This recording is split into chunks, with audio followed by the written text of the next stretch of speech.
Madam ఒక వాస్తవం చెప్పండి.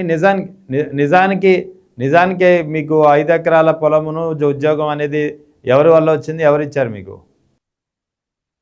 సార్ అది ఎవరు ఇచ్చింది కాదు, ఎవరు తీసుకొచ్చింది కాదు సార్. అది ఎస్సీ ఎస్టీ యాక్ట్ ఉంది కాబట్టి, ఏదైతే గిరిజనులు కాబట్టి యాక్ట్ ప్రకారం రాజ్యాంగంలో ఉండి రేప్ కానీ మర్డర్ కానీ ఎవరైనా దళితుల మీద కానీ ఎస్సీల మీద కానీ ఎస్టీల మీద కానీ అగ్రవర్ణాలు చేసిన తప్పుడుకి ఇది వాళ్ళని బతికించడానికి, ఏదో వాళ్ళు బతకడానికి మనం చేసే సాయం లాగా అనేసి సెంట్రల్ గవర్నమెంట్ పెట్టిన స్కీమ్ సార్. అది అంబేద్కర్ గారు రాసిన రాజ్యాంగం ప్రకారం జగన్ గారి ప్రభుత్వంలోనే 2021లో మాకు రావడం జరిగింది సార్. ఇప్పుడు నేను అదే అడుగుతున్నాను సార్. నేను పోరాటం చేయడం వల్ల మీకు అవన్నీ వచ్చాయి. ఓకే, వెరీ గుడ్, అదే నమ్ముతాం. సరే, మీరు పోరాటం చేయడం వల్ల మాకు వచ్చాయి. అదే పోరాటం ఇప్పుడు ఈ ప్రభుత్వంతో కూడా మీరు పోరాడి మాకు న్యాయం చేయండి అని అడుగుతున్నాం కదా సార్. ఇప్పుడు ఎందుకు వెనక్కిపోతున్నారు?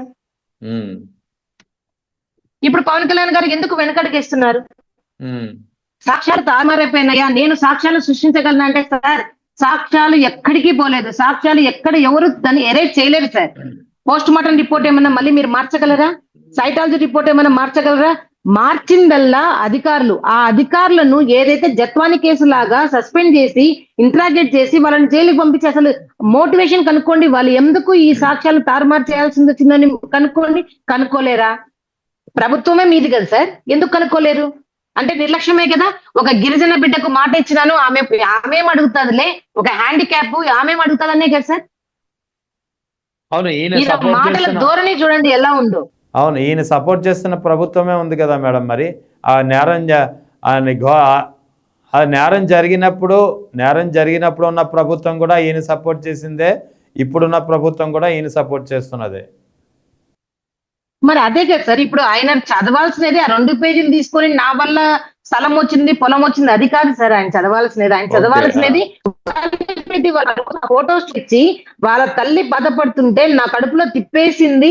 సినిమాల్లో అయితే 10 డైలాగులు చెప్పగలము. ఒక ఎమ్మెల్యే సీటు ఉన్నా కూడా నేను కనీసం అసెంబ్లీలో ఇలాంటి వాళ్ళ కోసం నేను మాట్లాడగలుగుతుంటేని అన్న చెప్పిన పవన్ కళ్యాణ్ గారు గెలిచిన తర్వాత మీ వెనకల 21 మంది ఎమ్మెల్యేలు ఉంటే ఎందుకు ఇప్పుడు మరి ప్రస్తావన రావడం లేదు?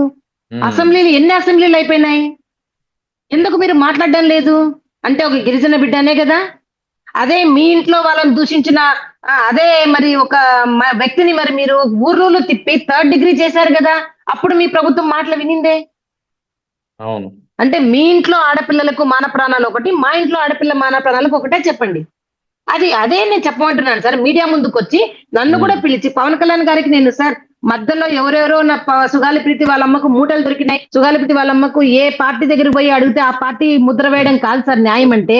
నీతిగా నిజాయితీగా ఏ దానికి ఈమె న్యాయం చేస్తుంది, ఏం అడుగుతుంది, ఎవరి ఆస్తులు అడుగుతుంది, ఎవరి ఇంట్లో ఏం పోస్టులు అడుగుతుంది, ఇది తెలుసుకొని మాట్లాడాలి సార్. మొన్న కూడా ఒక ఇన్వెస్టిగేషన్ ఆఫీసర్ లాగా ఎవరో వీడియో పెట్టినారు. పవన్ కళ్యాణ్ గారికి పాములాగా మీకు పాలు పోస్తే మీరు కాటేస్తారా అని ఏం మాటలు. నన్ను మంచి సార్, నన్ను ఒక పాముతో కనీసం పోల్చినారు. మరి పవన్ కళ్యాణ్ గాని ఏ జంతువుతో పోల్చాలో చెప్పండి. చెప్పండి సార్, ఎవరిది న్యాయము ఎవరిది అన్యాయం? నేనేం అడుగుతున్నాను సార్?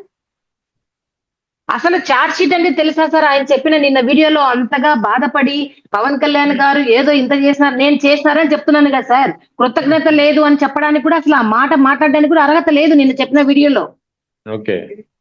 నేను అడిగేది ఈ 2 సంవత్సరాల్లో సుగాలి ప్రీతి కేసుకి ఏం చేసినారు? సుగాలి ప్రీతి కేసు ఏ కొలిక్కొచ్చింది? పైన మీ ప్రభుత్వమే ఉంది, ఇక్కడ మీ ప్రభుత్వమే ఉంది. ఎందుకు లోకేష్ బాబు గారితో మరి చంద్రబాబు నాయుడు గారితో మీకు ఎన్ని సీట్లు కావాలనో పోయి మంతనాలు చేస్తున్నప్పుడు సుగాలి ప్రీతి కోసం ఎందుకు మంతనాలు చేయరు సార్? అది అడిగితే తప్పైందా? నేను జన సైనికులు గాని వీళ్ళ మహిళలు గాని వీళ్ళని ఎవరిని కూడా తప్పు పట్టడం లేదు సార్. నన్ను విమర్శించి ఒక 10 నిమిషాలు మీరు టైం వేస్ట్ చేసుకునే బదులు 1 నిమిషము పవన్ కళ్యాణ్ గారిని అడగండి. సార్ తప్పు సార్, సుగాలి ప్రీతి కేసుకి న్యాయం అంటే అసలు న్యాయం అంటే ఏంటి మీ ఉద్దేశంలో? అదన్నా చెప్పండి. 5 ఎకరాల పొలము, 5 సెంట్ల స్థలము, ఒక ఉద్యోగమే న్యాయం అయితే 2021లోనే మాకు వచ్చాయి కదా. మరి 2024లో కూడా మీరు ఎట్లా మీరు న్యాయం చేస్తా అని చెప్పారు? అవును, ఇదే న్యాయం అయితే మరి ఎమ్మెల్సీ కేసులో మరి వాళ్ళకు మాలాగానే ఉద్యోగాలు వచ్చాయి, పొలం ఇచ్చారు, స్థలం ఇచ్చారు. మరి ఇదే అనిత గారు వాళ్ళ ఇంటికి పోయి ఏడ్చి సిట్టేశారు. కరెక్టే. ఎందుకంటే చెప్పండి సార్, ఏది న్యాయం? మీరు చెప్పినట్లు 21లోనే మీకు న్యాయం జరిగింది. 21లో న్యాయం జరిగింది. మరి ఈ 21లో న్యాయం న్యాయం జరిగినప్పుడు జరిగింది నేను చెప్పట్లేదు సార్, పవన్ కళ్యాణ్ గారు ఆ, అనుకుంటున్న న్యాయం జరిగింది మొత్తానికి కదా. అంటే కేసు పరంగా కాకపోయినా మీకు ఆ నష్టపరిహారం అయితే 21లో అందింది.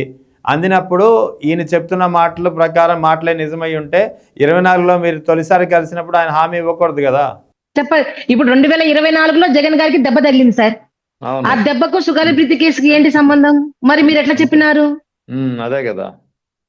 ప్రతి మీటింగ్ లో చేసిన విధవలకు ఆడపిల్లలు లేరా అన్నారు సార్. మరి ఆ విధవల్లో మనం కూడా ఉన్నామేమో అని మన అంతరాక్షలు చెప్పదా? మనకి ఇంట్లో ఆడపిల్లలు లేరా? మేడం ఒకటి నాకు ఒక ఎందుకు సార్ విషయంలో ఇంత వివక్షత ఎందుకు?